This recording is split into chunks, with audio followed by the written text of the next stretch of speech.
મહીસાગરમાં અચાનક વાતાવરણમાં પલટો આવ્યો છે કે જ્યાં વહેલી સવારે વાદળછાયા વાતાવરણ વચ્ચે પવન ફૂંકાયો। ભારે પવન ફૂંકાવાને કારણે આંબા પર કેરીના પાકને અસર પહોંચી। આંબા પર તૈયાર કેરીનો પાક પવનને કારણે ખરી પડ્યો છે।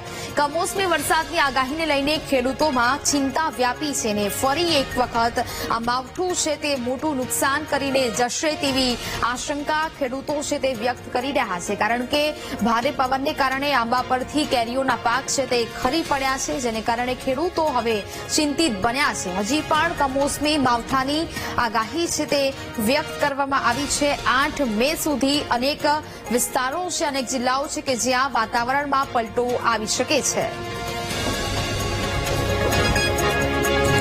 જ પ્રકારે આ સમગ્ર વિગતો છે તે સામે આવી છે કે જ્યાં હજી પણ વરસાદની આગાહી વ્યક્ત કરવામાં આવી છે। મહીસાગરમાં પણ અચાનક વાતાવરણમાં પલટો આવ્યો। વહેલી સવારથી વાદળછાયું વાતાવરણ છે તે અહીંયા જોવા મળી રહ્યું છે।